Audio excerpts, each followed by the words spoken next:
We're the book friends that think good. What does this mean for our life, for our world? Yiggity yeet, my dude. I'm happy to speak. Always happy to think. I don't know how to do that. I can look into that. Makes you sound like a book friend that can think good. It's Jack and it's Weston. BFTTGs. Yeah. Jack, I think good. Sometimes I good think, too.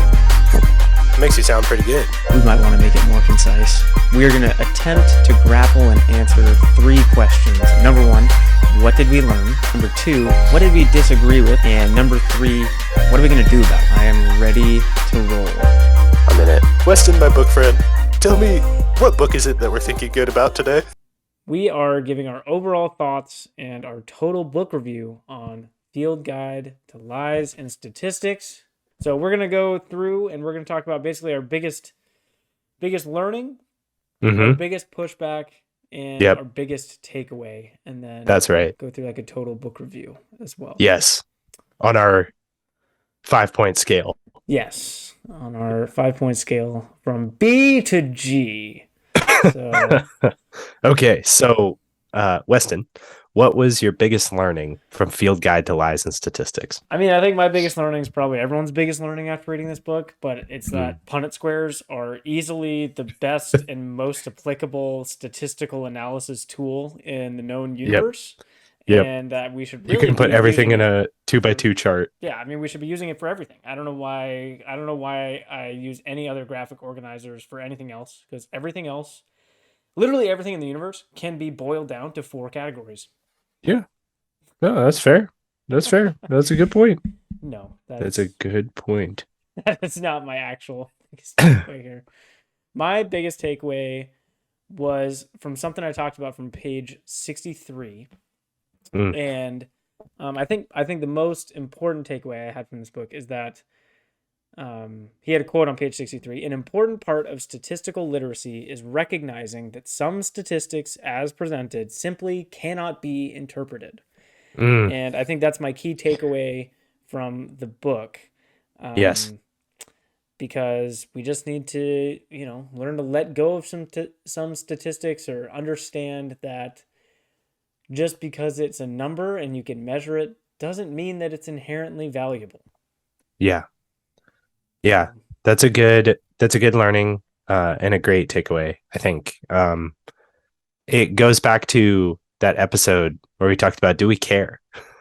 Do we always care about things?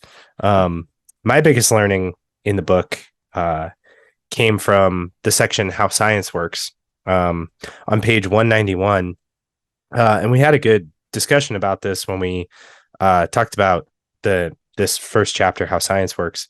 But on page 191, he talks about Sherlock Holmes, and he says, Sherlock Holmes draws conclusions through clever reasoning, and although he claims to be using deduction, in fact, he's using a different form of reasoning called abduction. Nearly all of Holmes' conclusions are clever guesses based on facts, but not in a way that the conclusion is airtight or inevitable. For me, abduction was a learning. And even more significantly, the learning that I took away from this chapter of this book, in this section of this book, really is like thinking about our thinking in terms of direction. That was just a new approach to me. It was like, how do we derive our conclusions, and like, what direction are we thinking? Are we thinking towards the specific or towards the general, or are we making inferences and guesses that are built up that are building up to some conclusion abductively? So I think just that simple trick was a good learning for me, which is just to think about like, oh, could I switch up the direction of my thinking on this? Or could I think about that in a different way? To me, that was a really helpful tip, and something that I've been thinking about a lot as I've been approaching problems since I read it. All right. So what was your biggest pushback? My biggest pushback to the book is something that we came back to over and over again, which was just this sort of like, it was twofold. One, my concern is that trust in this author's mindset is placed in authority in a way that counteracts some of the claims of the book, which are to be skeptical, to apply reasoning to all all things, to never assume that the data that you're presented is just factual. I think that the author has sort of a caveat there that he's like, unless they're a credible scientist. And to me, I think that still we should be critical thinkers. So I think that was one of my big pushbacks to the book, was just the inconsistency of the logic there. My second big pushback was the sort of pessimistic tone of the book. Just the idea that, like, yeah, I mean, we're basically going to be lied to and there's nothing we can really do about it. So we just need to, like, the onus is on us to think better. And I think that while that's a good warning and clarion call, I also think that it undercuts an optimistic bend towards a future in which people are really doing their best. And I think that the reality probably is that most of the data that you come across you can trust, because people are trying and they are doing their due diligence to put out factual statistics as well as they can. And so I just kind of disagreed with the overall pessimistic tone of the book, I guess. Yeah, I mean, that was pretty much my biggest pushback too. I said it's too pessimistic. I thought it was dystopian. So I said, throughout the book, little hope is offered, leaving the reader not, or at least me, not wanting to read on. And I felt that way for like the entire second half of the book. Yeah. That was my pushback. So he didn't do a good job making me want to read the rest. He didn't. Yeah, right. It was just all bleak. So with that in mind, what are you taking from the book? I want to express my gratitude for the time-saving innovations that we've built up as a species over millennia. And I want to express that gratitude in the form of slowing down to critically evaluate my beliefs more. Nice. That's good. I think slowing down and gratitude are really good takeaways from this book. Like, if that's what you're bringing away from it, that's awesome.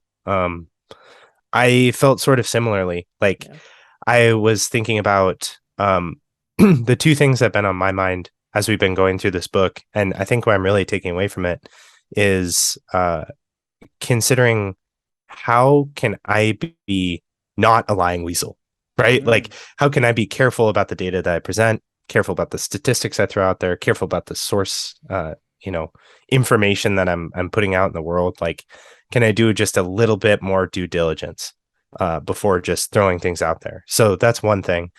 The second thing that I've been thinking about is very similar to your point, which is sort of, can I just pause and ask myself, slowing down as well, like, what are the things that are really important to get right? What are the things that are not, that don't matter?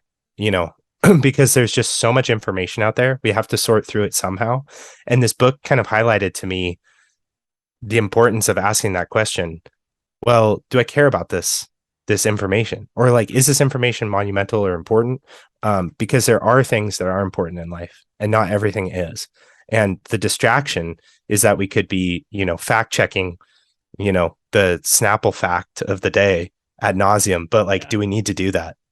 My thought is that we probably don't. Yeah. So you have an overall kind of feeling statement that you would like to say at the end of the book? Yes. I would say that this is not a book that I would necessarily say you have to go out and immediately buy. But if you find it, then that's great. So this book gets an F for me, for it's fabulous, but only if you find it out there somewhere and you just get it for free, like the library, maybe. But I would say, worthwhile for the exercises, especially if you're at all interested in probability or logical argument. There are some good, like, sort of textbook sections in here. And so it gets the fabulous rating for me for that. For me, I said the field guide made me think graciously, but at times furiously. I would recommend it to others with trepidation. The book is a good intro to these concepts, like you mentioned, with the logical arguments and some statistical analyses and ideas. but it fails to trigger gestures. And what I mean by that is it fails to call us to action. The book presents many problems, but not many solutions. And I would say a barely fair read. There were many a concept that I wanted Levitin to provide help on, but then he just stops short after stating what the problem is. Yeah, I don't know. In that way, it's kind of like I don't know if this is the right term, but like a jilted lover. It's like, here's everything wrong, but I'm not going to give you the answers, right? Yeah. And I'm just, okay. I think that this book is a botched field to task guide. Barely into the F. It's a B. Okay. Barely fair. It's a gotcha. beef. Yeah. It's a beef. That's what it is. It's a beef book. Nice. I have beef with it. So 2 Fs from us, which is not bad. Not bad. It's like a 2 out of 5. Thank you for joining us, book friends. Next week on the BFTTG pod, Jack and Weston, they're thinking good some more with you, our book friends. Check out the show notes or the description, comment section for a link to the book and any articles that we talk about in the show. Bye-bye, book friends. Bye for this time, guys. Do a good thing today. I love you. Love you too, dude.